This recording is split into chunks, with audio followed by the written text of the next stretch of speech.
छात्रों, आप सबको मेरा नमस्कार। हिंदी पाठशाला में आप सबका स्वागत है।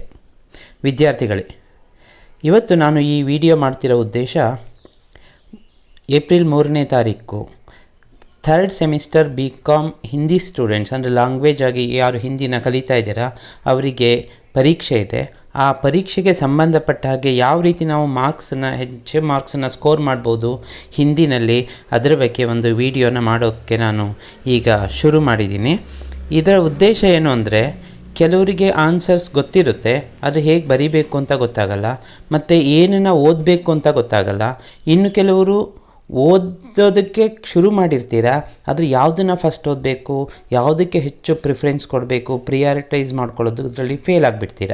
ಆವಾಗ ನಿಮ್ಮ ಸ್ಕೋರ್ ಮಾಡೋದ್ರಲ್ಲಿ ನಿಮ್ಮ ಮಾರ್ಕ್ಸ್ ಏನಾಗುತ್ತೆ, ಸ್ವಲ್ಪ ಕಡಿಮೆ ಆಗಿಬಿಡುತ್ತೆ. ಸೊ ಕಡಿಮೆ ಓದಿ ಹೆಚ್ಚು ಸ್ಕೋರ್ ಮಾಡೋದು, ಇಲ್ಲಿ ಎಫರ್ಟ್ ಈಗ ಕಡಿಮೆ ಇರಬೇಕು. ಯಾಕಂದರೆ ಈಗ ಎಕ್ಸಾಮ್ ಇನ್ನು ಒಂದು ದಿನ ಮಾತ್ರ ಬಾಕಿ ಇರೋದ್ರಿಂದ ಎಫರ್ಟ್ ಕಡಿಮೆ ಇದ್ರೂ ಹೆಚ್ಚು ಸ್ಕೋರ್ ಮಾಡಬೇಕಾದ್ರೆ ಏನೇನು ಮಾಡಬೇಕು, ಯಾವ ರೀತಿ ನಾವು ಪ್ಲ್ಯಾನ್ ಮಾಡ್ಕೋಬೇಕು, उसके बारे में बताने के लिए मैं आपके सामने आया हूँ. ಈಗ ಏನೇನು ನೋಡಬೇಕು, ಫಸ್ಟ್ ನಾವು ಬ್ಲೂ ಪ್ರಿಂಟ್ ಇರಬೇಕು. ಯಾವುದಕ್ಕೆ ಆಗಲಿ ಪ್ಲ್ಯಾನಿಂಗ್ ಬೇಕು. ಪ್ಲ್ಯಾನಿಂಗ್ ಇರಬೇಕು ಅಂದರೆ ಫಸ್ಟ್ ಈಗ ಬ್ಲೂ ಪ್ರಿಂಟ್ ಪ್ರಕಾರ ಅಂದರೆ ಕ್ವೆಶ್ಚನ್ ಪೇಪರ್ ಮಾಡೆಲ್ ಅಂದರೆ ಪ್ಯಾಟರ್ನ್ ಹೇಗಿರುತ್ತೆ ಅನ್ನೋದನ್ನು ತಿಳ್ಕೊಬೇಕು. ಫಸ್ಟ್ ಒನ್ ಅನೋಟೇಷನ್ಸ್ ಇರುತ್ತೆ. ಅನೋಟೇಷನ್ ಅಂದರೆ ಸಂದರ್ಭಗಳನ್ನು ಕೇಳಿರ್ತಾರೆ. ಎಲ್ಲಿಂದ ಕೇಳ್ತಾರೆ ಈ ಸಂದರ್ಭನ? आपके लिए एक नाटक रखा गया है, ताजमहल का टेंडर. ताजमहल का टेंडर एक नाटक है. उस नाटक के रचनाकार अजय शुक्ला जी. ಈ ನಾಟಕದ ಏನು ಇದೆ ಆ ನಾಟಕದಲ್ಲಿ ನಿಮಗೆ ಅನೋಟೇಷನ್ಸ್ ಕೇಳ್ತಾರೆ ಅಂದರೆ ಸಂದರ್ಭ ಸ್ಪಷ್ಟೀಕರಣ ಕೀಜಿಯೇ. ಆವಾಗ ನೀವೇನೇನು ಬರೀಬೇಕು, इस प्रस्तुत वाक्य को ताजमहल का टेंडर नामक नाटक से लिया गया है. श्री अजय शुक्ला जी इस नाटक के नाटककार है. ಅದನ್ನು ಎಲ್ಲದಕ್ಕೂ ಕಾಮನ್ ಆಗಿ ಬರೀತೀರಾ. ಆವಾಗ ನಿಮಗೆ 1 ಮಾರ್ಕ್ ಅದರಲ್ಲಿ ಕನ್ಫರ್ಮ್ ಆಗುತ್ತೆ. ಮತ್ತು ಸಂದರ್ಭ ಕಿಸ್ಸೆ ಕಹಾ ಹೇ, ಅದು ಯಾರಿಗೆ ಡೈಲಾಗ್ ಹೇಳಿದ್ದಾರೆ ಅದನ್ನು ಬರಿಬೇಕು. ಆವಾಗ ನಿಮಗೆ ಮತ್ತೆ ಇನ್ನೊಂದು ಮಾರ್ಕ್ ಈಸಿಯಾಗಿ ಬಂದುಬಿಡುತ್ತೆ. ನೆಕ್ಸ್ಟ್ ಏನು ಮಾಡಬೇಕು, ಸಂದರ್ಭ ಬರಿಬೇಕು. ಅಂದರೆ ಯಾವ ಸಂದರ್ಭದಲ್ಲಿ, ಕಿಸ್ ಸಂದರ್ಭ ಮೇ ಯಹ ಬಾತ್ ಕಹಿ ಗಯಿ ಹೇ. ಅಗರ್ ಉಸ್ಕೆ ಬಾರೆ ಮೇ ಆಪ್ ಲಿಖೆಂಗೆ ತೋ ಉಸ್ಕೆ ಲಿಯೆ ಫಿರ್ ಅವ್ರ 2 ಅಂಕ ಮಿಲೆಂಗೆ, 4 ಮಾರ್ಕ್ಸ್ ಆಗುತ್ತೆ. ಮತ್ತು ಲಾಸ್ಟಲ್ಲಿ ಒಂದು ವಿಶೇಷತೆ ಅಂತ ಬರೀರಿ. ಆ ವಿಶೇಷತೆಯಲ್ಲಿ ಏನು ನೀವು ಬರಿಬೇಕಾಗಿದೆ, ಉಸ್ ಸಂದರ್ಭ ಮೇ ಅಂದರೆ ಆ ಸಂದರ್ಭ ಏನು ಒಂದು ಸೆಂಟೆನ್ಸ್ ಕೊಟ್ಟಿರ್ತಾರೆ ಅದರಲ್ಲಿ ಯಾವ ಉದ್ದೇಶ ಅಂದರೆ ಏನು ವಿಶೇಷತೆ ಇದೆ ಅಂದರೆ ಒಂದು ನಾಟಕದ ಒಂದು ಉದ್ದೇಶ ಏನು ಅದು ಅದರಲ್ಲಿ ಬಂದಿದ್ದರೆ ಅದನ್ನೇ ನೀವು ಬರಿಬಹುದು, ಕಾಮನ್ ಆಗಿ ಬರಿಬಹುದು. ಸೊ ಈ ರೀತಿಯಾಗಿ ನೀವು ಒಂದು ಸಂದರ್ಭಕ್ಕೆ ಪ್ರಿಪೇರ್ ಆದರೆ ನಿಮಗೆ ಈಸಿಯಾಗಿ 10 ಮಾರ್ಕ್ಸ್ ಬರುತ್ತೆ. 4 ಸಂದರ್ಭ ಕೊಟ್ಟಿರ್ತಾರೆ, 4 ಸಂದರ್ಭದಲ್ಲಿ 2ಕ್ಕೆ ನೀವು ಆನ್ಸರ್ ಮಾಡಬೇಕು. ಆಗ ನಿಮಗೆ 10 ಮಾರ್ಕ್ಸ್ ಕಂಪ್ಲೀಟ್ ಸ್ಕೋರ್ ಮಾಡ್ಬೋದು. ಯಾವ್ಯಾವ ಸಂದರ್ಭಗಳು ಬರುತ್ತೆ ಅಂತ ನಾನು ನೆಕ್ಸ್ಟ್ ಅದ್ರ ಬಗ್ಗೆ ಡಿಸ್ಕಸ್ ಮಾಡ್ತೀನಿ. ನೆಕ್ಸ್ಟ್ ಸಂದರ್ಭ ಆದಮೇಲೆ ಎಸ್ಸೆ ಟೈಪ್ ಕ್ವೆಶ್ಚನ್ಸ್ ಏನು ಬರುತ್ತಲ್ಲ, ಎಸ್ಸೆ ಟೈಪ್ ಕ್ವೆಶ್ಚನ್ಸ್ ಅಂದರೆ ಇಲ್ಲಿ 10 ಮಾರ್ಕ್ಸ್ ಕ್ವೆಶ್ಚನ್ಸ್ ನಿಮಗೆ ಕೇಳ್ತಾರೆ. ಅದನ್ನು ಯಾವುದರಿಂದ ಕೇಳ್ತಾರೆ ಅಂದರೆ ಫಸ್ಟ್ ನಮ್ಮಲ್ಲಿ ಏನು ತಾಜ್ ಮಹಲ್ ಕಾ ಟೆಂಡರ್ ನಾಟಕ ಇದೆ ಅದರಿಂದ ಒಂದು 10 ಮಾರ್ಕ್ ಕ್ವೆಶ್ಚನ್ಸ್ ಕೇಳ್ತಾರೆ. ಹಾಗಾದ್ರೆ ನೀವು ಅದರಲ್ಲಿ ಏನು ಕಲಿಬೇಕು, ಓವರಾಲ್ ನೀವೊಂದು ಸಾರಾಂಶ ಕಲ್ತ್ಕೊಂಡಿದ್ರೆ ಅಂದರೆ ಸಮ್ಮರಿ ಕಲ್ತ್ಕೊಂಡಿದ್ರೆ ನೀವು ಯಾವ ಕ್ವೆಶ್ಚನ್ ಕೇಳಿದ್ರೂ ನೀವು ಆನ್ಸರ್ ಮಾಡಬಹುದು. ಅದಕ್ಕಾಗಿ ನೀವು ಒಂದು ಸಾರಾಂಶನ ಅಂದರೆ ನಾಟಕ का पूरा सार सीखना है, तब आप किसी भी प्रश्न का उत्तर लिख सकते हैं और 10 अंक का जो प्रश्न है उसका उत्तर अच्छी तरह से आप लिख पाएंगे. ಸೊ ಇಲ್ಲಿ 10 ಮಾರ್ಕ್ಸ್ ಪ್ಲಸ್ 10 ಮಾರ್ಕ್ಸ್ ಆಯಿತು. ಟೋಟಲ್ ಎಷ್ಟಾಯಿತು, 20 ಮಾರ್ಕ್ಸ್ಗೆ ನಿಮ್ಮ ಪ್ರಿಪ್ರೇಷನ್ ಕಂಪ್ಲೀಟ್ ಆಯಿತು. ಇಲ್ಲಿ ನೀವು ಮಾಡಬೇಕಾಗಿರೋದು ಒಂದು ಸಮ್ಮರಿ ಕಲೀಲೇಬೇಕು, ತಾಜ್ ಮಹಲ್ ಕಾ ಟೆಂಡರ್. ಇದನ್ನು ನೀವು ಡಿಸ್ಕ್ರಿಪ್ಷನಲ್ಲಿ ನೋಡಿ, ನಾನು ಅದನ್ನು ಸಮ್ಮರಿನ ಅಟ್ಯಾಚ್ ಮಾಡಿರ್ತೀನಿ, ನೀವು ಅದನ್ನು ಓದ್ಕೋಬೋದು. ಹಾಗೆ ಅನೋಟೇಷನ್ಸು ಇಲ್ಲಿ ಏನಾದರೂ ವೀಡಿಯೋ ಇಲ್ಲಿ ನಿಮಗೆ ಸ್ವಲ್ಪ ಫಾಂಟ್ ಚಿಕ್ಕದಾಗಿ ಕಾಣಿಸುತ್ತೆ, ಯಾಕಂದರೆ ನಾವು PPTನಲ್ಲೆಲ್ಲ ರೆಡಿ ಮಾಡೋ ಅಷ್ಟು ಟೈಮ್ ಸಿಗಲಿಲ್ಲ. ನೀವು ಅದನ್ನು ನಾನು ಡಿಸ್ಕ್ರಿಪ್ಷನಲ್ಲಿ ಹಾಕಿರ್ತೀನಿ. ಆ ಸಂದರ್ಭಗಳಿಗೆ ಪ್ರಿಪೇರ್ ಆದರೆ ಸಾಕು, ಅದರಲ್ಲೇ ನಿಮಗೆ ಕ್ವೆಶ್ಚನ್ಸ್ ಬರುತ್ತೆ. So first main, second main ಎರಡನ್ನೂ ನೀವು ರೆಡಿ ಆಗ್ತೀರಾ, ಸೊ ಸಮಸ್ಯೆ ಇಲ್ಲ. ಈಗ ನೋಡಿ, ನಮ್ಮಲ್ಲಿ ಕಾನ್ಫಿಡೆನ್ಸ್ ಹೆಚ್ಚಾಗ್ತಾ ಹೋಗಬೇಕು. ಕಾನ್ಫಿಡೆನ್ಸ್ ಹೆಚ್ಚು ಮಾಡ್ಕೋಬೇಕು ಅಂದರೆ ಒಂದೊಂದಾಗಿ ನಾವು ಅದನ್ನು ಕ್ಲಿಯರ್ ಮಾಡ್ತಾ ಬರಬೇಕು. ಸೊ 2ದಾಯಿತು. ಈಗ ಥರ್ಡ್ ಮೈನಿಗೆ ಬರೋಣ. ಆಬ್ಜೆಕ್ಟಿವ್ ಟೈಪ್ ಕ್ವೆಶ್ಚನ್ಸ್ ಅಂದರೆ ವಸ್ತುನಿಷ್ಠ ಪ್ರಶ್ನೆ ಅಂದರೆ ಇಲ್ಲಿ 1 ಮಾರ್ಕ್ ಕ್ವೆಶ್ಚನ್ಸನ್ನು ಕೇಳ್ತಾರೆ. ಈ 1 ಮಾರ್ಕ್ ಕ್ವೆಶ್ಚನ್ಸನ್ನು ಎಲ್ಲಿಂದ ಕೇಳ್ತಾರೆ, ಯೂನಿಟ್ 2 ಇಂದ ಕೇಳ್ತಾರೆ. ನಿಮ್ಮ ಪ್ರಕಾರ, ನಿಮ್ಮ ಇದರಲ್ಲಿ ಸಿಲೆಬಸ್ ಪ್ರಕಾರ ಯೂನಿಟ್ 2 ಯಾವುದು, ಯೂನಿಟ್ 2 ಅಂದರೆ ನಿಮಗೆ 2 ಲಂಬಿ ಕವಿತಾಯೇ ರಖಿ ಗಯಿ ಹೈ. ಏಕ್ ಮುಖೌಟ ಇನ್ನೊಂದು ವಿಮಲ್ ಕುಮಾರ್ ದ್ವಾರ ಲಿಖಿತ್ ಮುಖೌಟ, ಎರಡನೇದು ಅನುಜ್ ಲುಗುನ್ ಅವರು ಬರೆದಿರೋದು ಗುರಿಲೇಖ ಆತ್ಮಕಥನ್. ಇದರಿಂದಾಗಿ ಒಟ್ಟು 5 ಕ್ವೆಶ್ಚನ್ಸನ್ನು ಕೇಳ್ತಾರೆ, 1 ಮಾರ್ಕ್ ಕ್ವೆಶ್ಚನ್ಸನ್ನು. ನೀವು 5 ಕ್ವೆಶ್ಚನ್ಸಿಗೆ ಆನ್ಸರ್ ಮಾಡಲೇಬೇಕು, ಔಟ್ ಆಫ್ ಔಟ್ ತೊಗೊಳ್ಳೇಬೇಕು ಅಂದರೆ ಕೆಲವು ಕ್ವೆಶ್ಚನ್ಸನ್ನ ಇಲ್ಲಿ ನಾನು ಕೆಳಗಡೆ ಇಲ್ಲಿ ಇದೆ, ಆ ಕ್ವೆಶ್ಚನ್ಸನ್ನ ನಾನು ಹೇಳ್ತಾ ಹೋಗ್ತೀನಿ, ವಿತ್ ಆನ್ಸರ್ ಹೇಳ್ತಾ ಹೋಗ್ತೀನಿ. ಆವಾಗ ನಿಮಗೆ ಆ 5 ಮಾರ್ಕ್ಸ್ ಕನ್ಫರ್ಮ್ ಆಗಿ ನಿಮಗೆ ಬರುತ್ತೆ, ಯಾವ ಡೌಟು ಇಲ್ಲ. ಸೊ 3rd ಮೇನಲ್ಲಿ ನಿಮಗೆ ಯಾವ ಸಮಸ್ಯೆ ಇಲ್ಲ. ಜಸ್ಟ್ ಒಂದು 30, 35, 40 ಕ್ವೆಶ್ಚನ್ಸ್ ಕಲಿತ್ರೆ ನಿಮಗೆ 5 ಮಾರ್ಕ್ಸ್ ಕನ್ಫರ್ಮ್ ಆಗಿ ಬರುತ್ತೆ. ಆ ಕ್ವೆಶ್ಚನ್ಸ್ ಬಿಟ್ಟು ಬೇರೆ ಕ್ವೆಶ್ಚನ್ಸ್ ಕೇಳೋ ಸಾಧ್ಯತೆ ತುಂಬ ಕಡಿಮೆ. ನೆಕ್ಸ್ಟ್ 4th ಮೇನಿಗೆ ಬರೋಣ. 3rd ಮೇನ್ ಕ್ಲಿಯರ್ ಆಯಿತು. 4th ಮೇನಲ್ಲಿ ಮತ್ತೆ ಸಂದರ್ಭ ಬರುತ್ತೆ. ಆ ಸಂದರ್ಭದಲ್ಲಿ 2 ಪದ್ಯ ಇದೆ. ಒಂದು ಮುಖೌಟ, ಅವ್ರ ದೂಸರಾ ಗುರಿಲೇಖ ಆತ್ಮಕಥನ್. ನೀವು ಇಲ್ಲಿ ಸ್ವಲ್ಪ ಯೋಚನೆ ಮಾಡಿ, 2 ಕೊಟ್ಟಿದ್ದಾಗ 1ಕ್ಕೆ ಮಾತ್ರ ಆನ್ಸರ್ ಮಾಡಬೇಕು ಅಂದರೆ 2 ಪದ್ಯದಿಂದ ಒಂದೊಂದು ಕೊಡೋ ಸಾಧ್ಯತೆಗಳು ಜಾಸ್ತಿ. ಕೊಡ್ತಾರೆ ಅಂತ ನಾನು ಹೇಳ್ತಾ ಇಲ್ಲ, 2 ಪದ್ಯದಿಂದ ಒಂದೊಂದು ಕೊಡೋ ಸಾಧ್ಯತೆ ಹೆಚ್ಚಿರೋದ್ರಿಂದ ನೀವೇನು ಮಾಡ್ಬೋದು, ಒಂದು ಪದ್ಯವನ್ನು ಪರ್ಫೆಕ್ಟಾಗಿ ಕಲ್ತ್ಕೊಂಡ್ಬಿಡಿ. ಸಂದರ್ಭ ಏನೇನು ಕೊಟ್ಟಿದ್ದಾರೆ, ಯಾವ್ಯಾವ ಸಂದರ್ಭಗಳು ಬರುತ್ತೆ ಅನ್ನೋದು ನಾನು ನೆಕ್ಸ್ಟ್ ಹೇಳ್ತಾ ಹೋಗ್ತೀನಿ. ಅದರಲ್ಲಿ ಈ ವಿಡಿಯೋದಲ್ಲಿ ನಿಮಗೆ ಗೊತ್ತಾಗುತ್ತೆ. ಸೊ ಸಂದರ್ಭ ಏನಿದೆ, ಒಂದು ಪದ್ಯದನ್ನು ಕಂಪ್ಲೀಟ್ ಕಲ್ತ್ಕೊಂಡ್ರೆ ಒಂದು ಸಂದರ್ಭನ ನೀವು ಆನ್ಸರ್ ಮಾಡ್ಬೋದು. ಯಾಕಂದರೆ ಇನ್ನೊಂದು ಚಾಯ್ಸ್ ಇರುತ್ತೆ, ಅದನ್ನು ಬಿಡ್ಬೋದು. ಸೊ ಇದರಲ್ಲೂ ಸೇಮ್ ಹಾಗೆ ಬರಿಬೇಕು. ಪ್ರಸ್ತುತ ಪಂಕ್ತಿಯೋಂಕೋ ಮುಖೌಟ ನಾಮ ಕವಿತಾ ಸೆ ಲಿಯಾ ಗಯಾ ಹೇ, ವಿಮಲ್ ಕುಮಾರ್ ಇಸ್ ಕವಿತಾಕ್ಕೆ ಕವಿ ಹೇ ಬರಿಬೇಕು. ಮತ್ತು ಸಂದರ್ಭ ಯಾವ ಸಂದರ್ಭದಲ್ಲಿ ಹೇಳಿದ್ದಾರೆ ಬರಿಬೇಕು. ಉಸ್ಕಾ ವಿವರಣ ದೇನಾ ಹೇ और अंत में आपको लिखना है विशेषता. ಈ ರೀತಿ 4 ಸ್ಟೆಪ್ಸಲ್ಲಿ ಆನ್ಸರ್ ಮಾಡಿ 100% you can score 5 out of 5 in this. 5 ಮಾರ್ಕ್ಸನ್ನು ಸ್ಕೋರ್ ಮಾಡ್ಬೋದು. ಸೊ ಈಗ 4th ಮೇನ್ ಕ್ಲಿಯರ್, ಇಲ್ಲೂ ನಿಮಗೆ ಏನು ಡೌಟು ಇಲ್ಲ. ಯಾಕಂದರೆ ಯಾವುದೋ ಒಂದು ಪದ್ಯದ ಸಂದರ್ಭಗಳು ಏನಿದೆ ಅಷ್ಟನ್ನು ನೀವು ಕ್ಲಿಯರಾಗಿ ಕಲ್ತ್ಕೊಂಡ್ಬಿಟ್ರೆ ಯಾವ ಸಮಸ್ಯೆ ಬರೋದಿಲ್ಲ. ಈಗ ನೆಕ್ಸ್ಟ್ 5th ಮೇನ್ ಏನಿದೆ ಅದು ಎಸ್ಸೆ ಟೈಪ್ ಕ್ವೆಶ್ಚನ್ಸ್. ಅಂದ್ರೇನು, 10 ಮಾರ್ಕ್ಸ್ ಕ್ವೆಶ್ಚನ್ಸನ್ನು ಕೇಳ್ತಾರೆ. 10 ಮಾರ್ಕ್ ಕ್ವೆಶ್ಚನ್ ಎಲ್ಲಿಂದ ಕೇಳ್ತಾರೆ ಅಂದರೆ 2 ಪದ್ಯದಿಂದ ಒಂದೊಂದು ಕೇಳೋದು ಪಾಸಿಬಿಲಿಟೀಸ್ ತುಂಬ ಜಾಸ್ತಿ ಇದೆ. ಯಾಕಂದರೆ 1 ಔಟ್ ಆಫ್ 2 ಅಂತ ಕೇಳಿದ್ದಾರೆ. ಸೊ 1 ಔಟ್ ಆಫ್ 2 ಅಂದ್ರೇನು, 2 ಪದ್ಯ ಇದೆ, 2ರಲ್ಲಿ ಒಂದು ಕೇಳ್ಬೋದು, 1ರಲ್ಲೇ 2 ಕೇಳೋ ಸಾಧ್ಯತೆ ತುಂಬ ಕಡಿಮೆ. ಅದಕ್ಕಾಗಿ ನೀವೇನು ಮಾಡ್ಬೋದು, ಯಾವುದನ್ನ ಅನೋಟೇಷನ್ಸ್ಗೆ ನೀವು ಕಂಪ್ಲೀಟಾಗಿ ಸಮ್ಮರಿ ಕಲ್ತಿರ್ತೀರಲ್ಲ, ಸಂದರ್ಭನೂ ನೋಡ್ಕೊಂಡಿರ್ತೀರ, ಸಮ್ಮರಿನೂ ಅದನ್ನೇ ಸಮ್ಮರಿ ಇದಕ್ಕೂ ಕಲ್ತ್ಕೊಂಡ್ಬಿಡಿ. ಸೊ ಆವಾಗ 100% ಈಗ ನೀವು ಮುಖೌಟ ಏನಾದರೂ ಕಲ್ತಿದ್ರೆ, ಕ್ಲಿಯರಾಗಿ ಅರ್ಥ ಮಾಡ್ಕೊಂಡಿದ್ರೆ ಮುಖೌಟ ಅದು ಪೂರ್ತಿ ಸಮ್ಮರಿ ಕಲ್ತ್ಕೊಳ್ಳಿ. ಇಲ್ಲ ನಾವು ಗುರಿಲೇಖ ಆತ್ಮಕಥನ್ ಚೆನ್ನಾಗಿ ಸಮ್ಮರಿ ನನಗೆ ಬರುತ್ತೆ ಅಂದರೆ ಸೊ ಅದರಲ್ಲಿ ಇರೋ ಅನೋಟೇಷನ್ಸ್ಗೆ ಚೆನ್ನಾಗಿ ಪ್ರಿಪೇರ್ ಆಗಿ, then you can score easily 10 marks. ಆವಾಗ ನಿಮಗೆ 10 ಮಾರ್ಕ್ಸನ್ನು ಈಸಿಯಾಗಿ ಸ್ಕೋರ್ ಮಾಡಬಹುದು. ಸೊ ಇಲ್ಲಿವರೆಗೂ ನಿಮಗೆ ಯಾವ ಸಮಸ್ಯೆ ಬರಲಿಲ್ಲ. ಈಗ 5 ಮೇನ್ಸನ್ನ ನಾನು ಕವರ್ ಮಾಡಿದ್ದೀನಿ. ಫಸ್ಟ್ 2 ಮೈನ್ಸಲ್ಲಿ ನಿಮಗೆ 20 ಮಾರ್ಕ್ಸ್, ಅದರಲ್ಲಿ ಸಂದರ್ಭ ಬಂತು ಮತ್ತು 10 ಮಾರ್ಕ್ಸ್ ಕ್ವೆಶ್ಚನ್ ಬಂತು. ಮತ್ತು 3rd, 4th, 5th ಮೇನ್ ಏನಿದೆ ಅದು यूनिट 2 ಇಂದ ಬರ್ತಾ ಇದೆ. यूनिट 2 में क्या है, 2 लंबी कविताएं हैं. 2 में से आपको एक लंबी कविता अच्छी तरह से पढ़नी है, तब आप उससे संदर्भ उत्तर दे सकते हैं और 10 ಮಾರ್ಕ್ಸ್ ಕ್ವೆಶ್ಚನ್ का भी उत्तर दे सकते हैं. ಮತ್ತು ಆಬ್ಜೆಕ್ಟಿವ್ ಟೈಪ್ ಕ್ವೆಶ್ಚನ್ಸ್ ಏನಿದೆ ಅದಕ್ಕೆ ನೀವು ಎರಡನ್ನೂ ಕಲೀಲೇಬೇಕು. ನೋಡಿ, ಅಲ್ಲಿ ಮತ್ತೆ ಕನ್ಫ್ಯೂಸ್ ಮಾಡ್ಕೊಬೇಡಿ, ಒಂದು ಪದ್ಯ ಓದಿದರೆ ಸಾಕು ನನಗೆ 5 ಮಾರ್ಕ್ಸ್ ಬರುತ್ತೆ ಅಂತ. ಯಾಕಂದರೆ ಅದರಲ್ಲಿ 3 ಕೇಳಿದರೆ ಇದರಲ್ಲಿ 2 ಕೊಡ್ತಾರೆ, ಇದರಲ್ಲಿ 2 ಕೊಟ್ಟರೆ ಅದರಲ್ಲಿ 3 ಕೇಳ್ತಾರೆ. So you have to learn all 1 mark questions. ಅಂದರೆ ಎರಡೂ ಪದ್ಯದನ್ನು ನೀವು ಕಲೀಲೇಬೇಕು, ಅಲ್ಲಿ ಕಾಂಪ್ರಮೈಸ್ ಇಲ್ಲ. ಸೊ ಈ ರೀತಿ ಮಾಡಿಕೊಂಡ್ರೆ ಫಸ್ಟ್ 5 ಮೈನ್ಸ್ ನಿಮ್ಮ ಪ್ರಿಪ್ರೇಷನ್ ಕಂಪ್ಲೀಟಾಗಿ ಆಗೋಗುತ್ತೆ. ನೆಕ್ಸ್ಟ್ 6th ಮೇನ್ ಏನು ಬರುತ್ತೆ ಅದು ಗ್ರಾಮರ್ ಪಾರ್ಟ್ ಬರುತ್ತೆ. ಆ ಗ್ರಾಮರ್ ಪಾರ್ಟ್ ಏನಿದೆ ಅದರದ್ದನ್ನು ನಾನು ನೆಕ್ಸ್ಟ್ ವೀಡಿಯೋನಲ್ಲಿ, ಅಂದರೆ ಅಸಾಧ್ಯ ಆದರೆ ನಾನು ನಾಳೆ ಬೆಳಿಗ್ಗೆ ಮಧ್ಯಾಹ್ನದೊಳಗಡೆ ಆ ವಿಡಿಯೋನ ಮಾಡಿ ನಾನು ಅಪ್ಲೋಡ್ ಮಾಡ್ತೀನಿ. ಅದನ್ನು ನೋಡಿ. ಇವತ್ತು ನಾನು ಬರೀ ಆ ಟೆಕ್ಸ್ಟ್ ಪಾರ್ಟ್ ಏನಿದೆ ಅಂದರೆ ತಾಜ್ ಮಹಲ್ ಕಾ ಟೆಂಡರ್ ಒಂದಿರ್ಬೋದು, ಅದ್ರ ಜೊತೆಗೆ ಜೋ 2nd ಮೇನಲ್ಲಿ ಬರೋ ಏನು ಲಂಬಿ ಕವಿತಾ ಇದೆ ಮುಖೌಟ ಮತ್ತು ಗುರಿಲೇಖ ಆತ್ಮಕಥನ್, ಅದ್ರ ಬಗ್ಗೆ ಸ್ವಲ್ಪ ನಾನು ಹೇಳ್ತಾ ಹೋಗ್ತೀನಿ. ಸೊ ಈಗ 40 ಮಾರ್ಕ್ಸ್ದು ಕವರ್ ಆಗುತ್ತೆ ಇವತ್ತು. ಅನದರ್ ವಿಡಿಯೋದಲ್ಲಿ 40 ಮಾರ್ಕ್ಸ್ದು ಕವರ್ ಮಾಡೋದಕ್ಕೆ ಟ್ರೈ ಮಾಡೋಣ. ನೋಡೋಣ ಏನೇನಿದೆ ಅಂತ. ताज महल का टेंडर, नाटक का नाम आपको पता है, ताज महल का टेंडर, और इस नाटक के ನಾಟಕಕಾರ ಹೇ ಅಜಯ್ ಶುಕ್ಲಾ ಜಿ. ಸೊ ಸಂದರ್ಭ ಅಂತ ಹೇಳಿದೆ ನಾನು. ಸಂದರ್ಭಕ್ಕೆ ನೀವೇನು ಮಾಡಬೇಕಾಗಿದೆ, ಟೆಕ್ಸ್ಟ್ ಬುಕ್ಕನ್ನು ನಿಮ್ಮ ಏನು ನಾಟಕ ಏನು ಬುಕ್ ಇದೆ ಅದನ್ನು ನೀವು ನಿಮ್ಮ ಮುಂದೆ ಇಟ್ಕೊಂಡ್ಬಿಟ್ಟು ನೀವು ನೋಡ್ತಾ ಹೋಗಿ. ज़माना ही ऐसा है सर, आजकल ईमानदार ಖುಲ್ಕರ್ ಹಸ್ ಭಿ ನಹಿ ಸಕ್ತಾ. ಈ ಡೈಲಾಗನ್ನು ಯಾರು ಹೇಳಿದ್ದಾರೆ, ಯಾರಿಗೆ ಹೇಳಿದ್ದಾರೆ, ಇದ್ರ ಬಗ್ಗೆ ನೀವು ನಾಟಕದ ಬುಕ್ಕಲ್ಲಿ ನೀವು ಪೇಜ್ ನಂಬರ್ 15 ಸರ್ಚ್ ಮಾಡಿದರೆ ಸಿಗುತ್ತೆ. ಆವಾಗ ನೀವೇನು ಮಾಡಬೇಕಾಗುತ್ತೆ, ಫಸ್ಟ್ ಬರಿಬೇಕಾಗಿರೋದೇನು, ಪ್ರಸ್ತುತ ವಾಕ್ಯಕ್ಕೋ, ಯಾವುದೇ ಸಂದರ್ಭ ಕೇಳಿ ಇದರಲ್ಲಿ ಪ್ರಸ್ತುತ ವಾಕ್ಯಕ್ಕೋ ತಾಜ್ಮಹಲ್ ಕಾ ಟೆಂಡರ್ ನಾಮಕ್ ನಾಟಕ ಸೆ ಲಿಯಾ ಗಯಾ ಹೇ. ನೋಡಿ, ನಾಟಕ ಅಂತ ಬರೀಬೇಕು, ಕೆಲವರು ಪದ್ಯ ಸೆ ಕಹಾನಿ ಸೆ ಹಾಗೆಲ್ಲ ಬರೀತೀರಾ, ಆ ಥರ ಬರಿಬಾರ್ದು. ಇದು ನಾಟಕ, ತಾಜ್ಮಹಲ್ ಕಾ ಟೆಂಡರ್ ನಾಮಕ್ ನಾಟಕ ಸೆ ಲಿಯಾ ಗಯಾ ಹೇ. ಅಜಯ್ ಶುಕ್ಲಾ ಜಿ ಇಸ್ ನಾಟಕಕ್ಕೆ ನಾಟಕಕಾರ ಹೇ. 1 ಮಾರ್ಕ್ ಬಂದೋಯ್ತು 5ರಲ್ಲಿ. ನೆಕ್ಸ್ಟ್ ಪ್ರಸ್ತುತ ವಾಕ್ಯಕ್ಕೋ ಸುಧೀರ್ ನೆ ಗುಪ್ತಾ ಜಿ ಸೆ ಕಹಾ ಹೇ, ಅದಕ್ಕೆ ಇನ್ನೊಂದು ಮಾರ್ಕ್ಸ್ ಬರುತ್ತೆ. ನೆಕ್ಸ್ಟು ಸಂದರ್ಭನ ವಿವರಣೆ ಕೊಡಿ, ಯಾವಾಗ ಈ ಮಾತನ್ನು ಹೇಳೋದು ಅಂತ. ನಾಟಕದ ವೀಡಿಯೋಗಳು ನಾನು ಅಪ್ಲೋಡ್ ಮಾಡಿದ್ದೀನಿ, ಅದನ್ನು ನೋಡಿದರೆ ನಿಮಗೆ ಆ ಸಂದರ್ಭ ಗೊತ್ತಾಗಿದೆ. ಆವಾಗ ವಿವರಣೆ ಕೊಡ್ತೀರಾ. ಅವ್ರ ವಿಶೇಷತೆ ಬರೀಬೇಕಾದ್ರೆ ಒಂದು ಟ್ರಿಕ್ ಯೂಸ್ ಮಾಡಿ.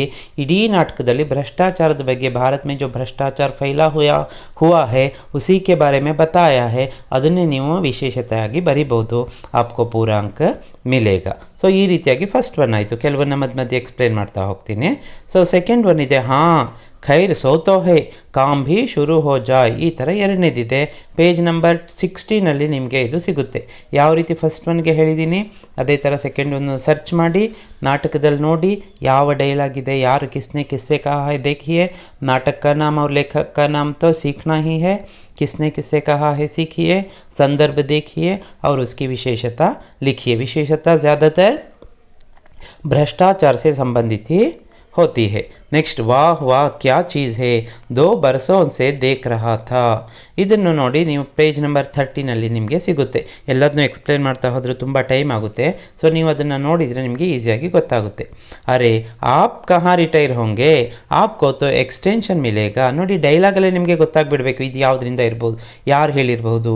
ಇದನ್ನು ಭಯ್ಯಾಜಿ, ಯಾರು ಭಯ್ಯಾಜಿ, ಕಾಂಟ್ರಾಕ್ಟರ್ ಭಯ್ಯಾಜಿನೇ ಗುಪ್ತಾಜಿ ಸೆ ಕಹಾ ಹೈ. ಇಲ್ಲಿ ಯಾರಿರೋದು, ಸ್ಟೇಟ್ಗೆ ಚೀಫ್ ಇಂಜಿನಿಯರ್ ಗುಪ್ತಾಜಿ ಅಂದಮೇಲೆ ರಿಟೈರ್ಮೆಂಟ್ ಬಗ್ಗೆ ಮಾತಾಡೋದು ಯಾರ ಬಗ್ಗೆ ಮಾತಾಡಬೇಕು, ಅವ್ರ ಬಗ್ಗೆನೇ ಮಾತಾಡೋದು. ಸೊ ಹೇಳ್ತಾ ಇರೋದು ಯಾರು, ಯಹಾ ಭಯ್ಯಾಜಿನೇ ಗುಪ್ತಾಜಿ ಸೆ ಕಹಾ ಹೈ. ಸಂದರ್ಭನ ನೋಡ್ಕೊಳ್ಳಿ, ಗೊತ್ತಾಗುತ್ತೆ, ಕ್ಲಿಯರ್ ಆಗಿರುತ್ತೆ. ನೆಕ್ಸ್ಟ್ ಪೇಜ್ ನಂಬರ್ 33 ಕಮಾಲ್ ಕಾ ದಿನ್ ಹೈ ಆಜ್. ಅರೆ ಜನಾಬ್, ಇಲ್ಲಿ ಇದನ್ನು ಪೂರ್ತಿ ಓದಿದರೆ ನಿಮಗೆ ಗೊತ್ತಾಗುತ್ತೆ. ಇದರಲ್ಲೂ ಏನು ಹೇಳ್ತಾ ಇದ್ದಾರೆ, ಎಲ್ಲಿ ಗುಪ್ತಾಜಿ ಹೇಳ್ತಾರೆ. ಈ ಗುಪ್ತಾಜಿ ಯಾರ ಜೊತೆ ಹೇಳ್ತಾರೆ, ಸುಧೀರ್ ಜೊತೆ ಹೇಳ್ತಾರಾ, ಭಯ್ಯಾಜಿ ಜೊತೆ ಹೇಳ್ತಾರೆ. ಸಾಮಾನ್ಯವಾಗಿ ಅವರಿಬ್ಬರಲ್ಲಿ ಒಬ್ಬರು ಬಂದೇ ಬರ್ತಾರೆ, ಅದು ಒಂದು ಕನ್ಫರ್ಮ್ ಇರುತ್ತೆ ನಿಮಗೆ. ಸಾಮಾನ್ಯವಾಗಿ ಕೆಲವಲ್ಲಿ ಮಾತ್ರ ಬೇರೆ ಇಬ್ಬರು ಮಾತು ಬರುತ್ತೆ ಅಷ್ಟೇ. ಸೊ ಪೇಜ್ ನಂಬರ್ 39 ಉಸ್ಕಾ ಉತ್ತರ ಆಪ್ಕೋ ಮಿಲೇಗಾ. ಕ್ಯಾ ಲಗೆ ಹುಯೇ ಹೇ ಶುರು ಭಿ ನಹಿ ಹುವಾ ಹೇ. ಇದು ಕೋಪದಲ್ಲಿ ಹೇಳೋ ಮಾತು. ಏನು ಏನಾಗಿದೆ ಅಂದರೆ ಎಷ್ಟು ಜನ ಕೆಲಸ ಮಾಡ್ತಿದ್ದಾರೆ ಅಂತ ಹೇಳ್ತಾನಲ್ಲ. ಕ್ಯಾ ಲಗೆ ಹುಯೇ ಹೇ ಶುರು ಭಿ ನಹಿ ಹುವಾ ಹೇ, ಇನ್ನೂ ಶುರುನೇ ಆಗಲಿಲ್ಲ ಅಂತ ಯಾರು ಹೇಳ್ಬೋದು. ಹಾಗಾದರೆ ಜೋರು ಮಾಡೋ ಕೆಪಾಸಿಟಿ ಯಾರಿಗಿದ್ದು, ಅಧಿಕಾರ ಕಿಸ್ಕೆ ಹಾತ್ ಮೇ ಹೇ, ಯಹಾ ಶಹಜಹಾನ್ ಕೆ ಹಾತ್ ಮೇ ಹೇ. ಬಾದಶಾಹ ನೆ ಕಹಾ ಹೇ, ಕಿಸ್ಸೆ ಕಹ ಸಕ್ತಾ ಹೇ, ಗುಪ್ತಾಜಿ ಸೆ ಕಹಾ ಹೇ. ಅವನು ಡೈರೆಕ್ಟಾಗಿ ರಾಜ ಗುಪ್ತಾಜಿ ಬಿಟ್ಟು ಬೇರೆಯವ್ರ ಜೊತೆ ಮಾತಾಡಲ್ಲ ಇಲ್ಲಿ ಸಂದರ್ಭ ನಾಟಕದಲ್ಲಿ. ಸೊ ಗುಪ್ತಾಜಿ ಸೆ ಕಹಾ ಹೇ ಪೇಜ್ ನಂಬರ್ 48 ಸಿಗುತ್ತೆ. 44 ನೆಕ್ಸ್ಟ್, ನಹಿ ಸೇಠಿ ಸಾಹಬ್ ಕೋಯಿ ಚೀಸ್ ಹೋತಿ ಹೇ. ಸೇಠಿ ಸಾಹಬ್ ಜೊತೆ ಹೇಳ್ತಾ ಇರೋದು ಅಂತ ಇಲ್ಲಿ ಗೊತ್ತಾಗ್ತಾ ಇದೆ. ಯಾರು ಹೇಳಿರೋದು ಅನ್ನೋದನ್ನು ನೀವು ಪೇಜ್ ನಂಬರ್ 48 ನೋಡಿ.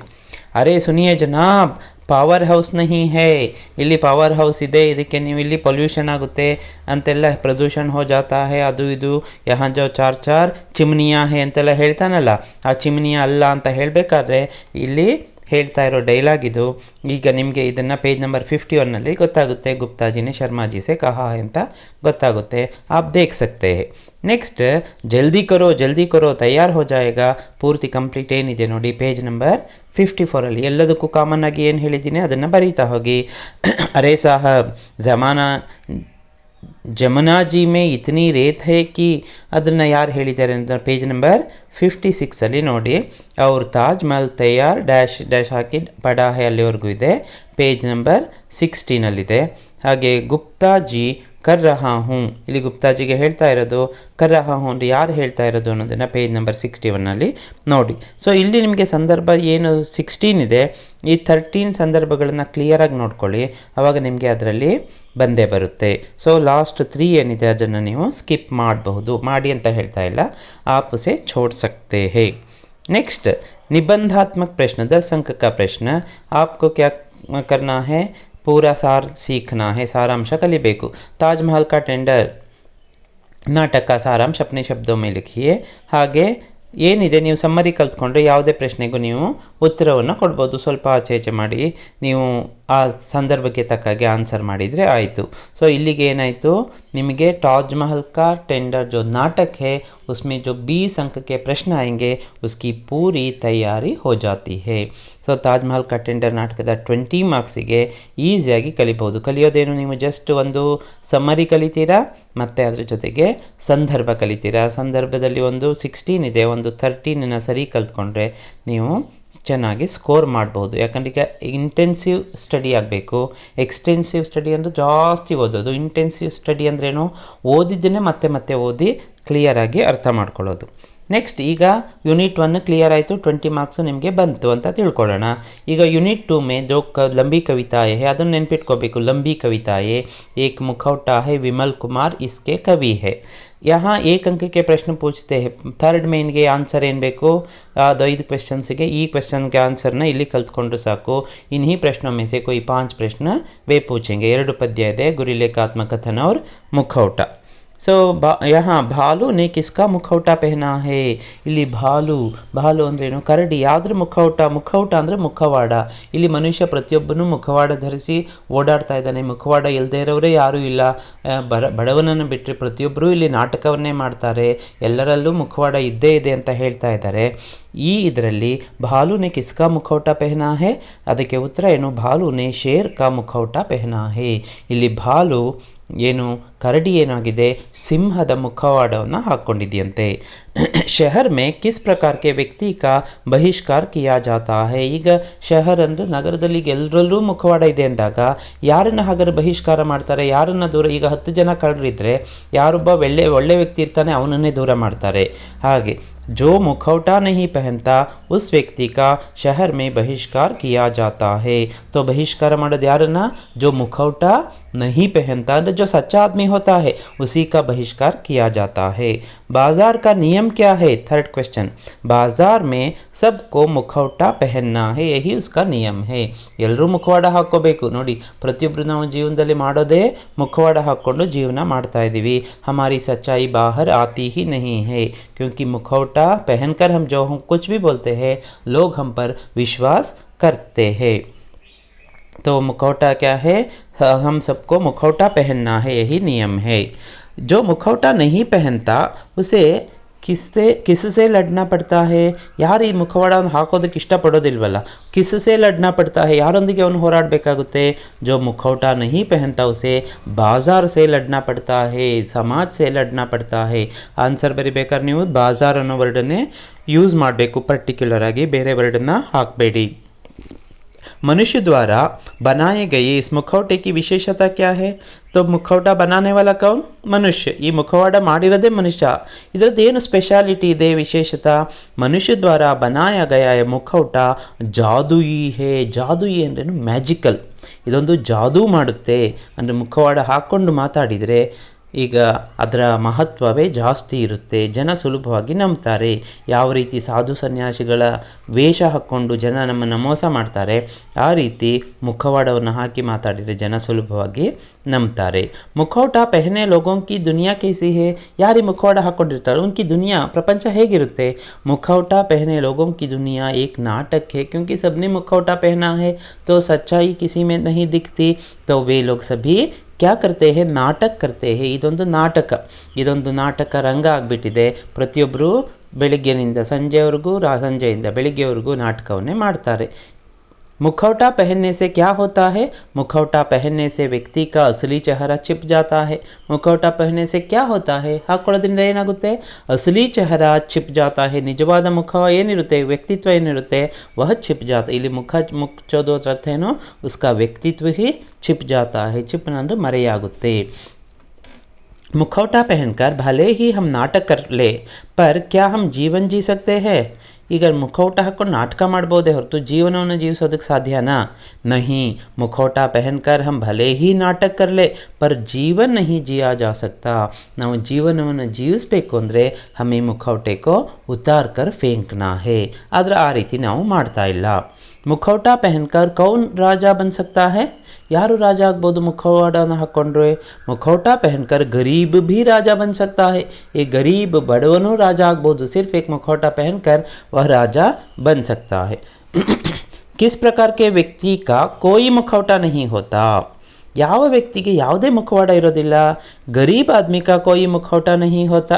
गरीब आदमी मुखौटा पहनता है तो किरीट पहनता है तो राजा बन सकता है, लेकिन गरीब आदमी का कोई मुखौटा नहीं होता। ಅವನಿಗೆ ಯಾವ ಮುಖವಾಡವೂ ಇರೋದಿಲ್ಲ, वह सच्चा होता है क्योंकि वह कभी नाटक नहीं करता। मुखौटा पहनने वाला व्यक्ति रात में किससे डरता है? मुखौटा पहनने वाला व्यक्ति रात में अपना ही मुखौटा देखकर डर जाता है। ರಾತ್ರಿ ಎಚ್ಚರಾದಾಗ ತನ್ನ ಮುಖವಾಡನ್ನು ತಾನೇ ನೋಡಿ, ಅಯ್ಯೋ ನಾನು ಇಷ್ಟೊಂದು ನಾಟಕ ಮಾಡ್ತಾ ಇದ್ದೀನಲ್ಲ ಅಂತ ತನ್ನ ಮೇಲೆ ತನಗೆ ಹೆದರಿಕೆ ಉಂಟಾಗುತ್ತೆ. ತನ್ನ ಮುಖವಾಡವನ್ನು ತಾನೇ ನೋಡಿಕೊಂಡು ಹೆದರಿ ಬಿಡ್ತಾನೆ. ಅಂದರೆ ರಾತ್ರಿಯೂ ಮುಖವಾಡದಿಂದ ಹೊರಗಡೆ ಇರೋದಕ್ಕೆ ಅವನಿಂದ ಸಾಧ್ಯ ಆಗ್ತಾ ಇಲ್ಲ. ಬಾಜಾರ್ ಮೇ ಮುಖೌಟೆ ಕಿಸೆ ಖೋಜ್ತೆ ಹೇ? ಈ ಮುಖೌಟ ನಾವು ಮುಖವಾಡವನ್ನು ಹುಡುಕ್ತೀವಿ, ಮುಖವಾಡನೂ ಕೆಲವೊಂದು ಹುಡುಕುತ್ತಂತೆ. ಯಾರನ್ನ? ಬಾಜಾರ್ ಮೇ ಮುಖೌಟೆ ಅಪ್ನೆ ಖರೀದಾರಂಕೋ ಖೋಜ್ತೆ ಹೇ? ಯಾರು ನನ್ನನ್ನು ಖರೀದಿ ಮಾಡ್ಕೊಳ್ತಾರೆ, ಯಾರು ನನ್ನ ವೇಷವನ್ನು ಹಾಕ್ತಾರೆ, ಅದನ್ನು ಹುಡುಕ್ತಾ ಇರುತ್ತಂತೆ. ಖರೀದಾರ್ ಅಂದ್ರೇನು? ಗ್ರಾಹಕರು. ಮುಖೌಟ ಕಭಿ ಕ್ಯಾ ನಹಿ ಬೋಲ್ತಾ? ಮುಖೌಟ ಕಭಿ ಕ್ಯಾ ನಹಿ ಬೋಲ್ತಾ, ಏನನ್ನು ಹೇಳೋದಿಲ್ಲ, ಕಭಿ ಸಚ್ ನಹಿ ಬೋಲ್ತಾ. ಮುಖವಾಡ ಹಾಕ್ಕೊಂಡಿದ್ದಾರೆ ಅಂದ್ರೆ ಅರ್ಥ ಏನು? ಸತ್ಯವನ್ನು ಮರೆಮಾಚಿದ್ದಾರೆ ಅಂದರೆ ಸುಳ್ಳನ್ನು ಹೇಳ್ತಿದ್ದಾರೆ ಅಂತ. तो मुखौटा कभी सच नहीं बोलता ಅಂದರೆ हमेशा झूठ बोलता है। मुखौटे की भाषा में क्या छिपा होता है? मुखौटे की भाषा में झूठ छिपा होता है ಅಂದರೆ ಬಣ್ಣದ ಮಾತುಗಳಲ್ಲಿ ಏನಾಗಿರುತ್ತೆ? ಸುಳ್ಳು ಅನ್ನೋದು ಅಡಗಿರುತ್ತೆ. झूठ छिपा होता है। ಮುಖೌಟ ಕೌನ್ ಬನಾತಾ ಹೇ? ಹಾಗಾದರೆ ಮುಖವಾಡವನ್ನು ಮಾಡೋದು ಯಾರು? ಬನಾನಾ ಮಾಡೋದು. ಮನುಷ್ಯ ಹಿ ಮುಖೌಟ ಬನಾತಾ ಹೇ. ನೋಡಿ, ನಾವೇ ಮಾಡಿದ ಮುಖವಾಡದಲ್ಲಿ ನಾವೇ ಸಿಗಾಕೊಂಡು ಒದ್ದಾಡ್ತಾ ಇದ್ದೀವಿ. ಮನುಷ್ಯ ಹಿ ಕ್ಯಾ ಕರ್ತಾ ಹೇ? ಮುಖೌಟ ಬನಾತಾ ಹೇ। ಕಿಸ್ ಬಾಜಾರ್ ಮೇ ಮುಖೌಟೆ ನಿರ್ವಾಚಿತ ಹೋತೆ ಹೇ? ಲೋಕತಂತ್ರ ಕೆ ಬಾಜಾರ್ ಮೇ ಮುಖೌಟೆ ನಿರ್ವಾಚಿತ ಹೋತೆ ಹೇ. ನಿರ್ವಾಚಿತ ಹೋನ ಅಂದ್ರೇನು? ಆಯ್ಕೆಯಾಗೋದು. ಚುನಾವಣೆಗೆ ಏನಲ್ಲಿ ಯಾವ ರೀತಿ ನಾವು ಅಭ್ಯರ್ಥಿಗಳನ್ನು ಆಯ್ಕೆ ಮಾಡಿ ಕಳಿಸ್ತೀವಲ್ಲ, ಲೋಕಸಭೆ, ರಾಜ್ಯಸಭೆ, ವಿಧಾನಸಭೆಗೆಲ್ಲ, ಆ ರೀತಿ ಇಲ್ಲಿ ಮುಖೌಟ ಅನ್ನೋದು ಈ ಲೋಕತಂತ್ರದಲ್ಲಿ ಅಂದರೆ ಗಣರಾಜ್ಯದಲ್ಲಿ ಆಯ್ಕೆಯಾಗುತ್ತೆ, ಪ್ರಜಾಪ್ರಭುತ್ವದಲ್ಲಿ ಆಯ್ಕೆಯಾಗುತ್ತೆ. ಅಂದರೆ ನಾವೇ ಈ ಮುಖವಾಡ ಧರಿಸಿರೋರನ್ನ ಆಯ್ಕೆ ಮಾಡ್ತಾ ಇದ್ದೀವಿ. ಬುಢಾಪೆ ಕೆ ಸಾಥ್ मुखौटे की क्या दशा होती है? जब हम बूढ़े हो जाते हैं, बुढ़ापा ಅಂದರೆ ಮುದಿತನ, ವಯಸ್ಸಾದ ಮೇಲೆ ಬುಢಾಪೆ ಕೆ ಸಾಥ್ ಮುಖೌಟ ದಯನೀಯ ಹೋ ಜಾತಾ ಹೇ. ಯಾಕಂದರೆ ವಯಸ್ಸಾಗ್ತಾ ಆಗ್ತಾ ಅವನ ಬಣ್ಣ ಹೊರಗಡೆ ಬರೋದಕ್ಕೆ ಶುರುವಾಗುತ್ತೆ, ನಾಟಕ ಮಾಡೋದಕ್ಕಾಗೋದಿಲ್ಲ. ತಬ್ ಉಸ್ಕಿ ಸ್ಥಿತಿ ದಯನೀಯ ಹೋ ಜಾತಿ ಹೇ. ದಯೆ, ಅಯ್ಯೋ ಈ ಕಂಡೀಷನಿಗೆ ಬಂದಲ್ಲ ಅಂದರೆ ಅಷ್ಟೊಂದು ವರ್ಸ್ಟ್ ಆಗುತ್ತೆ ಅಂತ. ಮುಖೌಟ ಪಹನ್ಕರ್ ವ್ಯಕ್ತಿ ಕ್ಯಾ ನಹಿ ಕರ್ ಸಕ್ತಾ? ಏನು ಮಾಡೋದಕ್ಕೆ ಸಾಧ್ಯ ಇಲ್ಲ?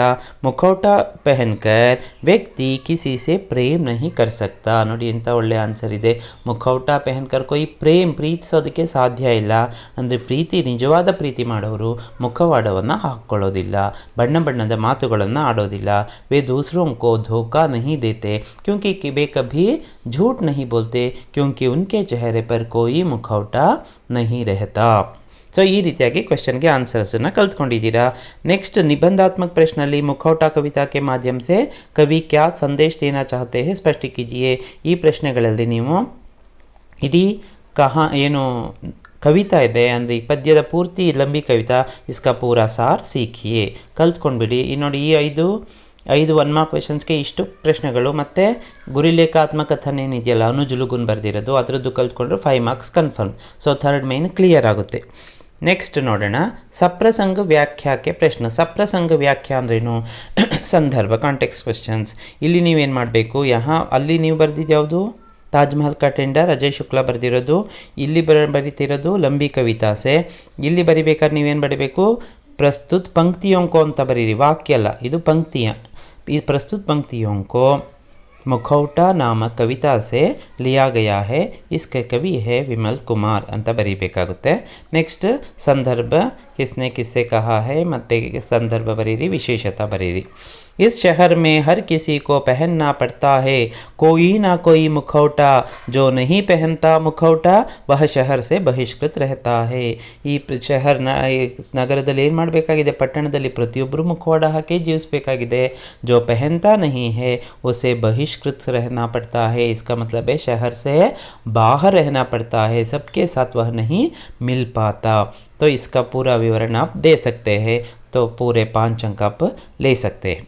तरह तरह के मुखौटे, हर मुखौटे पहनना बाजार का ही नियम है, इसीलिए जो नहीं पहनता वह बाजार से लड़ता है। ನೋಡಿ, मुखौटा पहनना ही पड़ता है। आजकल की दुनिया में बिना मुखौटे के जीना ही मुश्किल हो गया है। यह बाजार का नियम बन गया है, परंतु मार्केट रूल तरह ಆಗಿಬಿಟ್ಟಿದೆ। इसीलिए जो नहीं पहनना चाहता वह बाजार से लड़ता है, लड़ना पड़ता है, ಹೋರಾಡಬೇಕಾಗುತ್ತೆ, ಸ್ಟ್ರಗಲ್ ಮಾಡಬೇಕಾಗುತ್ತೆ। ಅಂದರೆ ಸುಳ್ಳು ಹೇಳೋರ ಮಧ್ಯೆ ಸತ್ಯ ಹೇಳೋರು, ಸತ್ಯನೇ ಹೇಳ್ತೀನಿ ಅಂದರೆ ಹೋರಾಡಬೇಕಾಗುತ್ತೆ, ಸಂಘರ್ಷ ಪಡಬೇಕಾಗುತ್ತೆ।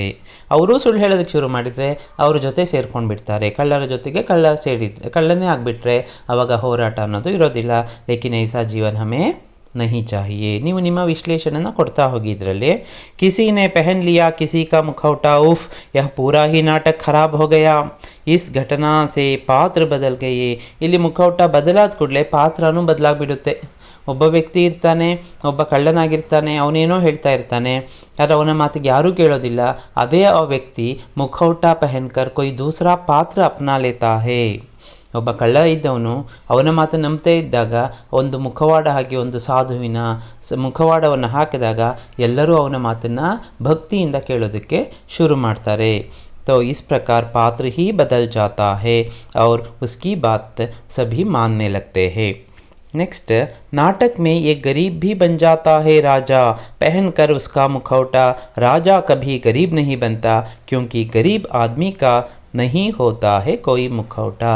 अगर गरीब को ना राजा बनना है तो मुखौटा पहनना पड़ता है, किरीट पहनना पड़ता है, मुखवाಡ ಹಾಕ್ಕೋಬೇಕು, ಕಿರೀಟ ಹಾಕ್ಕೋಬೇಕು, ಅಂದರೆ ಒಂದು ಸ್ವಲ್ಪ ಹೆಚ್ಚನ್ನು ತೋರಿಸ್ಕೋಬೇಕಾಗುತ್ತೆ। लेकिन गरीब का कोई मुखौटा नहीं रहता, इसीलिए कुछ पहनने की ज़रूरत ही नहीं है, वहाँ छिपाने के लिए कुछ भी नहीं रहता। वह जैसा है वही उसकी सच्ची पहचान है। पर अंततः सभी समझ जाते हैं मुखौटा सच नहीं कह सकता, क्योंकि उसकी भाषा में ही छिपा हुआ है झूठ। ಆದರೆ ಕಾಲ ಕಳೀತಾ ಕಳೀತಾ ಎಲ್ರಿಗೂ ಗೊತ್ತಾಗುತ್ತೆ मुखौटा कभी सच कह सकता है नहीं। आदमी सच बोल सकता है, लेकिन आदमी अगर मुखौटा पहनकर बोलता है वह सच नहीं बोल सकता, क्योंकि उसकी भाषा में ही मुखौटा ಮುಖವಾಡ ಅಂದ್ರೇ ಗೊತ್ತಾಗ್ತಾ ಇದೆ, ಇಲ್ಲದನ್ನು ಏನಿದೆ ಅದನ್ನು ಮರೆ ಮಾಡಿ ಇಲ್ಲದನ್ನು ಹೇಳೋದು। तो इसीलिए उसकी भाषा में ही क्या छिपा हुआ है, झूठ, ಸುಳ್ಳು ಅನ್ನೋದು ಮುಚ್ಚಿಕೊಂಡಿದೆ, ಅಂದರೆ ಪೂರ್ತಿ ಸುಳ್ಳಿನಲ್ಲೇ ತುಂಬಿದೆ। मुखौटा पहनकर वह सब कुछ किया जा सकता है, पर नहीं किया जा सकता किसी से प्रेम। अगर किसी से प्रेम करना है तो आपको मुखौटा पहनकर आप प्रेम नहीं कर सकते, इसे आपको क्या करना पड़ता है, मुखौटा उतार कर ही दूसरे से आप प्रेम कर सकते हैं। इसे तैयार करने वाले हैं डॉक्टर नागरत्ना जी, सह प्राध्यापिका हिंदी विभाग, विश्वविद्यालय कॉलेज मंगलुरु। अब अगली कविता है गुरिलेखा आत्मकथन, अनुज लुगुन इसके कवि है। इसमें ಇದರಲ್ಲಿ ನೋಡೋಣ 1 मार्क क्वेश्चंस ಏನೇನಿದೆ ಅಂತ। अनुज लुगुन किस प्रकार के साहित्यकार है? वे एक आदिवासी साहित्यकार है। ಒಂದು ಆದಿವಾಸಿಗಳ ಬಗ್ಗೆ ಅವರು ಬರೆದಿದ್ದಾರೆ, ಜೊತೆಗೆ ಇವರು ಆದಿವಾಸಿ ಜನಾಂಗಕ್ಕೆ ಸೇರಿದವರು। ಆದಿವಾಸಿನಲ್ಲಿ ಕಾಡಿನಲ್ಲಿ ವಾಸಿಸುವ ಜನಾಂಗ ಇರ್ತಾರಲ್ಲ ಅವರು ಆದಿವಾಸಿ ಸಾಹಿತ್ಯಕಾರ है अनुज लुगुन। ಸೊ ನೆನಪಲ್ಲಿ ಇಟ್ಕೊಂಡಿರ್ತೀರಾ। अनुज लुगुन की किस कविता को साहित्य अकादमी का पुरस्कार मिला है? हिंदी में साहित्य अकादमी पुरस्कार ಬಹಳ ಜನಕ್ಕೆ ಸಿಕ್ಕಿದೆ, ಅದರಲ್ಲಿ ಇವರಿಗೆ ಯಾವ ಕೃತಿಗೆ ಕೊಟ್ಟಿದ್ದಾರೆ ಅಂತ। ಬಾಘ್ और सुगुना मुंडा की बेटी, बाघ ಅಂದರೆ ಇಲ್ಲಿ ಹುಲಿ, और सुगुना मुंडा की बेटी कविता को राष्ट्रीय साहित्य अकादमी का पुरस्कार प्राप्त हुआ है। गुरिलेखा आत्मकथन किसके द्वारा लिखित कविता है? ಸೊ ಪದ್ಯ ನಿಮಗೆ ಗೊತ್ತೇ ಇದೆ, ಭೂಲ್ नहीं सकते, ಸಂದರ್ಭಕ್ಕೂ ಬೇಕಾಗುತ್ತೆ। 1 मार्क क्वेश्चंसಲ್ಲೂ ಕೇಳ್ತಾರೆ, ಎರಡರಲ್ಲೊಂದು ಕನ್ಫರ್ಮ್। तो गुरिलेखा आत्मकथन इसके रचयिता है अनुज लुगुन। अनुज लुगुन ये कवि है। ಇಲ್ಲಿ ನೀವು ಲೇಖಕ ಅಂತ ಬರಿಬೇಡಿ, ನಾಟಕಕಾರ ಅಂತ ಬರಿಬೇಡಿ। कवि किस कविता की खोज में है? कवि ऐसी कविता की खोज में है जो ढूंढ निकाले युद्ध के मैदान में लैंड माइन्स और बारूदी सुरंग। ಇದನ್ನು ನೀವು ಆನ್ಸರನ್ನು ಕಲ್ತ್ಕೊಳ್ಳಿ। ಏನನ್ನು ಹುಡುಕ್ತಾ ಇದೆ ಅಂದಾಗ ಯುದ್ಧಕ್ಕೆ मैदान में लैंड माइन्स और बारूदी सुरंग, सुरंगದು ಅದು ಟೈಪಿಂಗ್ ಮಿಸ್ಟೇಕ್ ಆಗಿದೆ। मीडिया पत्रकार, मीडिया के पत्रकार बंधु कवि से क्या कहते हैं? ಈ ಮೀಡಿಯಾದವರು ನಿಮಗೆಲ್ಲ ಈಗ ತುಂಬ ಪರಿಚಯ ಆಗಿಬಿಟ್ಟಿರ್ತಾರೆ। ಮೀಡಿಯಾದವರು ಈ ಪತ್ರಕಾರ, ರಿಪೋರ್ಟರ್ ಇರ್ಬೋದು, ಜರ್ನಲಿಸ್ಟ್ ಇರ್ಬೋದು, ಕವಿ ಸೆ ಕ್ಯಾ कहते हैं, ಅಗರ್ ಈ ವಿಷಯಗಳನ್ನೆಲ್ಲ ಅಂದರೆ ಈ ಆದಿವಾಸಿಗಳ ಕಷ್ಟಗಳ ಬಗ್ಗೆ ಏನಾದರೂ ಕವಿ ಹೇಳಿದರೆ तो ये मीडिया के लोग कहते हैं यह तुम्हारी मूर्खता है, ನೀನು ಇದನ್ನೆಲ್ಲ ಹೇಳಕ್ಕೆ ಹೊರಟಿದೆಯಲ್ಲ ಎಲ್ರಿಗೂ ತಿಳಿಸೋದಕ್ಕೆ, ಯಹ ತುಮ್ಹಾರಿ ಮೂರ್ಖತಾ ಹೇ, ಇದು ನಿನ್ನ ದಡ್ಡತನ ಅಂತ ಹೇಳ್ತಾರಂತೆ. ನದಿ ಅಪ್ನಾ ರಾಸ್ತಾ ಬದಲ್ಕರ್ ಕहाँ घुस गई है, ನದಿ ತನ್ನ ದಾರಿಯನ್ನು ಬದಲಾಯಿಸ್ಬಿಟ್ಟು ಎಲ್ಲಿಗೆ ನುಗ್ಗಿದೆ ಅಂತ ಕೇಳ್ತಾ ಇದ್ದಾರೆ. ಕहाँ घुस गई है, ಗಾಂವ್ ಮೇ घुस गई है. ಏನು ಇದರಿಂದ ಅರ್ಥ ಆಗುತ್ತೆ ಅಂದರೆ ಇಲ್ಲಿ ಏನಾಗ್ತಾ ಇದೆ, ನದಿ ಹರಿಯೋ ಜಾಗವನ್ನೆಲ್ಲ ಒತ್ತುವರಿಯಾಗಿ ನಗರಗಳ ನಿರ್ಮಾಣ ಆಗ್ತಾ ಇದೆ, ಬಿಲ್ಡಿಂಗ್ಗಳ ನಿರ್ಮಾಣ ಆಗ್ತಾ ಇದೆ, ಫ್ಯಾಕ್ಟ್ರಿಗಳಾಗ್ತಾ ಇದೆ. ಇಸಿಲಿಯೇ ನದಿ बहने का स्थान बदल कर शहर यहाँ गांव में आ गई है, नदी गांव में आ गई है. कभी अपने स्वजनों को खोजते हुए भटकते हैं, तो इससे किसे ज़्यादा विज्ञापन मिलते हैं. ಈಗ ಕವಿ ತನ್ನ ಸ್ವಜನರನ್ನು, ತಮ್ಮ ಆತ್ಮೀಯರನ್ನು, ಮನೆಯವರನ್ನು, ಪರಿವಾರದವನ್ನು ಕಳ್ಕೊಂಡಾಗ, ಹುಡುಕ್ತಾ ಇದ್ದಾಗ ಪೇಪರ್ ಅವರಿಗೆ ಏನು ಅವರ ನೋವಿನ ಬಗ್ಗೆ ಅರಿವಿರೋದಿಲ್ಲ.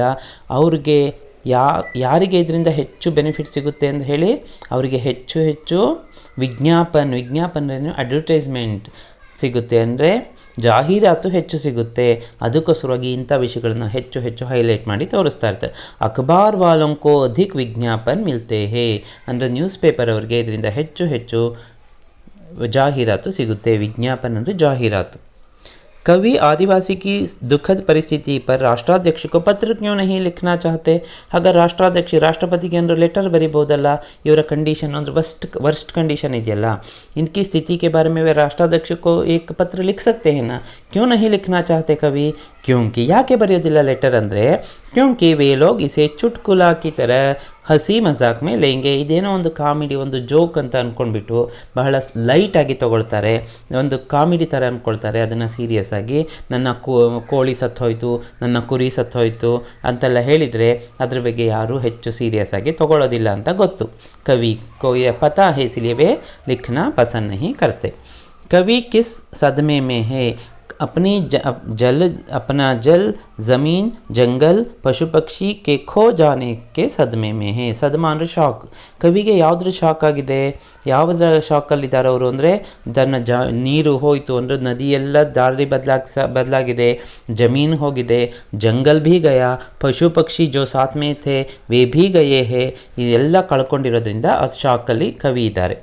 ಪ್ರಸ್ತುತ ಕವಿತಾ ಮೇ ಆದಿಮತ ಕಿ ಕಾಲಿ ದುನಿಯಾ ಕಿಸೆ ಕಹಾ ಗಯಾ ಹೇ, ಇದು ಆದಿಮತ ಅಂದರೆ ಆದಿವಾಸಿ ಕಾಲಿ ದುನಿಯಾ, ಇದೊಂದು ಕೆಟ್ಟ ದುನಿಯಾ ಅನ್ನೋ ರೀತಿಯಲ್ಲಿ ಮಾತಾಡ್ತಾರಂತೆ. ಯಾರಿಗೆ, ಆದಿವಾಸಿಯೋಂಕೆ ಜೀವನಕ್ಕೋ ಕಹಾ ಗಯಾ ಹೇ, ಅಂದರೆ ನೀವು ಇನ್ನೂ ಅನಾಗರಿಕ ಸ್ಥಿತಿಲಿದ್ದೀರಾ, ನೀವು ಇನ್ನೂ ಮುಂದೆ ಬರಲಿಲ್ಲ ಅಂತ ಹೇಳೋದಕ್ಕೆ ಆದಿಮತ ಕಿ ಕಾಲಿ ದುನಿಯಾ ಮೇ ಹೇ ಆಪ್ಕೋ ಹಮ್ ರೋಶನಿ ದೇಂಗೆ ಅಂತ ಹೇಳಿ ಅವರಿಗೆ ಸಿಟಿಗೆ ಕರ್ಕೊಂಡು ಬಂದು ಮನೆಯೆಲ್ಲ ಕಟ್ಟಿಸಿ ಎಲ್ಲ ಮಾಡ್ತಾರೆ.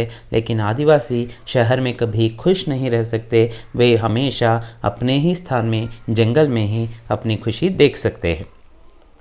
किसे काला दैत्य जानकर आदिवासियों के पुर के डर से डुबक जाते थे.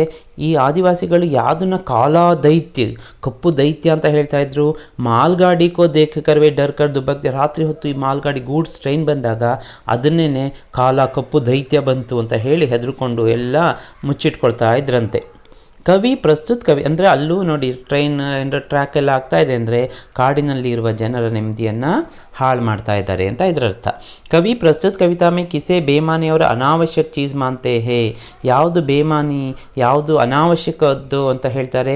ಪಕ್ಷಧರತ ಅಂದರೆ ಒಂದು ಪಕ್ಷದ ಪರವಾಗಿ ಮಾತಾಡೋದು, ಅವ್ರ ಪ್ರತಿರೋಧಕ್ಕೋ ಬೇಮಾನಿ ಅವರ ಅನಾವಶ್ಯಕ ಚೀಸ್ ಮಾನ್ತೆ ಹೇ. ಸಬ್ಸೆ ಜ್ಯಾದಾ ಮಾನವ್ ಮನ್ ಕಬ್ ಕಾಮ್ತಾ ಹೇ, ಮನುಷ್ಯನ ಮನಸ್ಸು ಯಾವಾಗ ಹೆಚ್ಚು ಹೆದರುತ್ತೆ ಅಂತ.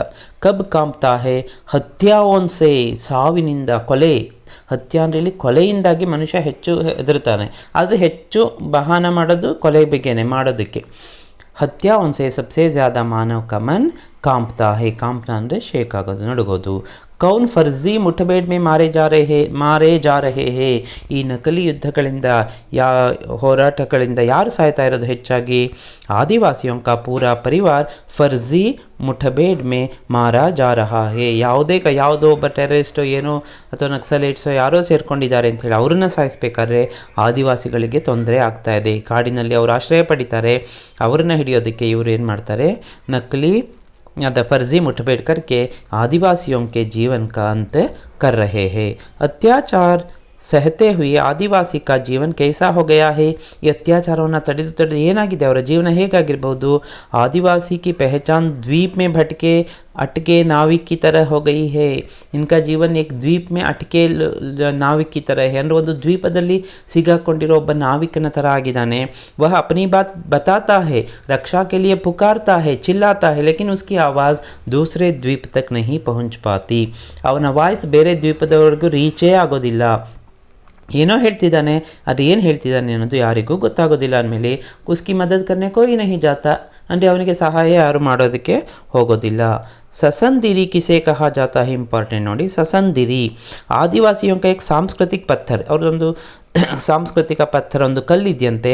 ಅದೇ ಕಲ್ಲು ಎಲ್ಲಿ ಹಾಕ್ತಾರೆ ಅಂದರೆ ಜೋ ಹರೇಕ್ ಮೃತ ಸದಸ್ಯೋಂ ಕೆ ನಾಮ್ ಪರ್ ಗಾಡಾ ಜಾತಾ ಹೇ. ಒಬ್ಬ ವ್ಯಕ್ತಿ ಸತ್ತರೆ ಆ ಸತ್ತ ಜಾಗದಲ್ಲಿ, ಆ ಅಂತ್ಯ ಸಂಸ್ಕಾರ ಮಾಡಿರೋ ಜಾಗದಲ್ಲಿ ಆ ಕಲ್ಲನ್ನು ಹೂತಿರ್ತಾರಂತೆ. ಆ ಕಲ್ಲಿಗೆ ಹೆಸರೇನು, ಸಸಂದಿರಿ ಅಂತ ಹೆಸರು. ಕವಿ ನೇ ಸಹಜೀವಿ ಕಿಸೆ ಕಹಾ ಹೇ. ಹಾಗಾದರೆ ಕವಿ ಯಾರ ಜೊತೆ ಸಹಜೀವನ ಸಾಗಿಸ್ತಾ ಇದ್ದಾರೆ, ಅವರ ಜೊತೆಯಲ್ಲಿ ಮಾಡುವ ಜೀವಿಗಳು ಯಾವುದು, ಜೊತೆಯಲ್ಲಿರೋ ಜೀವಿಗಳು ಯಾವುದು. ಜುಗುನು, ಈ ಜುಗುನು ಅಂದರೆ ಮಿಂಚು ಹುಳುಗಳು, ತಿತಲಿ, ಫೂಲ್, ಪೇಡ್, ನದಿ, ಜಂಗಲ್ और ಪಶು ಪಕ್ಷಿ ಆದಿ ಕೋ ಸಹಜೀವಿ ಕಹಾ ಹೇ. ಅಂದರೆ ಇವರ ಜೀವನ ಯಾವಾಗಲೂ ಪ್ರಕೃತಿ ಜೊತೆಯಲ್ಲೇ ಇದೆ. ಪ್ರಕೃತಿ में रहने वाले इन पक्षियों के साथ, पेड़ पौधों के साथ ही रहे ಅಂತ ಹೇಳೋದಕ್ಕೆ ಈ ಥರ ಹೇಳಿದ್ದಾರೆ. ಗುರಿಲೇಖ ಆತ್ಮಕಥನ್ के माध्यम से कवि ने किस दर्द को उजागर किया है, आदिवासियों पर हो रहे अत्याचार और उनके विस्थापना के दर्द को उजागर किया है. ಇದರಲ್ಲಿ ಯಾವ ನೋವು ಹೊರಗಡೆ ಬಂದಿದೆ ಕವಿದು, ಆದಿವಾಸಿಯೋಂ ಪರ್ ಜೋ ಅತ್ಯಾಚಾರ ಹೋ ರಹಾ ಹೈ, ಅವರನ್ನು ನೆಮ್ಮದಿಯಾಗಿರೋದಕ್ಕೆ ಬಿಡ್ತಾ ಇಲ್ಲ. ಅವರು ಉನ್ಕಿ ವಿಸ್ಥಾಪನಾ ಹೋ ರಹಿ, ವಿಸ್ಥಾಪನ ಅಂದ್ರೇನು, ಡಿಸ್ಪ್ಲೇಸ್ಮೆಂಟ್, ಅಂದರೆ ಅಲ್ಲಿ ಇರೋ ಜಾಗದಲ್ಲಿ ಅವ್ರನ್ನ ಇರೋದಕ್ಕೆ ಬಿಡ್ತಾ ಇಲ್ಲ, ಬೇರೆ ಕಡೆ ಅವ್ರನ್ನ ಶಿಫ್ಟ್ ಮಾಡ್ತಾ ಇದ್ದಾರೆ. ಇಸ್ ದರ್ದಕ್ಕೋ ಅಂದರೆ ಅವರು ತಮ್ಮ ಜಾಗವನ್ನು ಬಿಟ್ಟು ಬರೋದಕ್ಕೆ ಅವರಿಗೆ ಮನಸ್ಸಿಲ್ಲ. ಇಸ್ ದರ್ದಕ್ಕೋ ಉಜಾಗರ್ ಕಿಯಾ ಹೇ ಅಂದರೆ ಪ್ರಕಾಶಕ್ಕೆ ತಂದಿದ್ದಾರೆ. ಸೊ ಇಷ್ಟು ಕ್ವೆಶನ್ಸ್ಗೆ ನೀವು ಕಲಿತ್ರೆ ಅಲ್ಲಿ ಇಲ್ಲಿ ಒಟ್ಟು ಸೇರಿ 2 ಲಂಬಿ ಕವಿತಾದು ನಿಮಗೆ 5 ಮಾರ್ಕ್ಸ್ ಕನ್ಫರ್ಮ್ ಆಗಿ ಬರುತ್ತೆ. ಮತ್ತು ಈಗ ಸಂದರ್ಭದ್ದು ನೋಡೋಣ.